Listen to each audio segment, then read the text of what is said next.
Assalamualaikum warahmatullahi wabarakatuh. Salam sejahtera untuk kita semua. Yang saya hormati Ibu Wati Istanti selaku dosen mata kuliah Bahasa Indonesia. Yang saya hormati para penonton dan hadirin. Dan yang saya banggakan rekan-rekan sekalian. Puji dan syukur saya panjatkan kehadirat Tuhan Yang Maha Esa karena berkat rahmat dan karunia-Nya kita semua masih diberi kesehatan dan keselamatan. Pada kesempatan yang baik ini, izinkan saya untuk menyampaikan pidato mengenai keselamatan kerja. Sebagai pekerja di bidang konstruksi, sangat penting bagi kita untuk mengenal dan mempelajari lebih lanjut mengenai keselamatan kerja yang nantinya akan kita kerjakan di proyek. Resiko pekerjaan yang berbahaya membuat kita perlu untuk peduli dengan keselamatan diri sendiri, juga keselamatan dari rekan-rekan kerja kita saat kita sedang berada di lapangan. Prinsip keselamatan kerja harus diutamakan dan dilaksanakan dengan aman dan selamat. Faktor yang dapat mengakibatkan kecelakaan kerja yakni kelalaian manusia, faktor teknis, maupun keduanya. Kecelakaan kerja akibat kelalaian manusia sangat sering terjadi.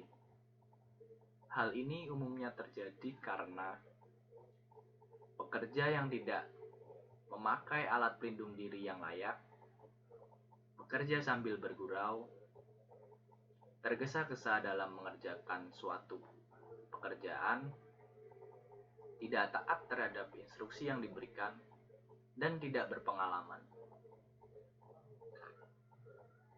Pekerja seringkali tidak memahami resiko dari pekerjaan yang dilakukan, serta minimnya pemahaman keselamatan kerja menjadi penyebab kelalaian tersebut bisa terjadi. Ada beberapa hal yang perlu untuk kita ketahui agar pekerjaan yang dilakukan dapat terhindar dari resiko kecelakaan kerja.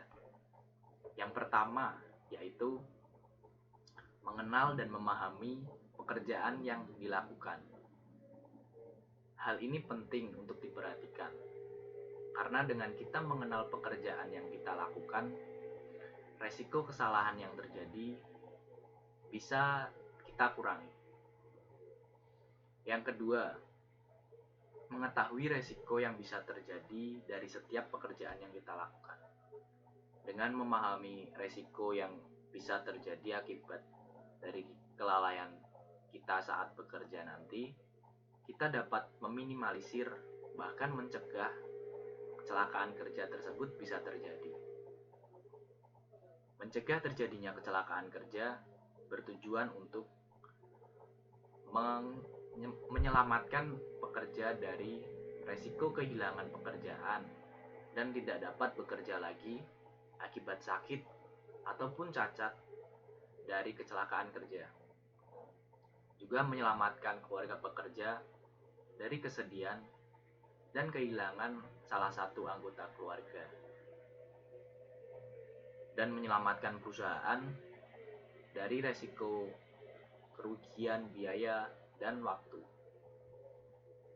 Mengingat pentingnya keselamatan kerja di proyek, perlu dilakukan adanya pembinaan keselamatan kerja agar pekerja dapat meminimalisir terjadinya kecelakaan kerja. Pembinaan bisa dilakukan dengan memberi penyuluhan singkat lewat media gambar maupun video. Tidak hanya pekerja, tetapi perusahaan juga bertanggung jawab untuk menyediakan alat pelindung diri seperti helm pengaman, sepatu pengaman, masker, sabuk pengaman, serta alat pelindung diri lainnya tergantung dari pekerjaan yang nantinya akan dikerjakan. Perusahaan juga perlu untuk mengirim karyawannya Perdiklat Keselamatan Kerja untuk diberi kursus keselamatan kerja. Dari apa yang telah disampaikan, saya simpulkan bahwa keselamatan kerja adalah hal yang penting untuk diketahui bersama, agar kita terhindar dari resiko kecelakaan kerja. Para hadirin yang terhormat, apabila ada kesalahan dari cara saya berkata, saya mohon maaf yang sebesar-besarnya. Terima kasih untuk waktu dan perhatian yang sudah diberikan. Wassalamualaikum warahmatullahi wabarakatuh.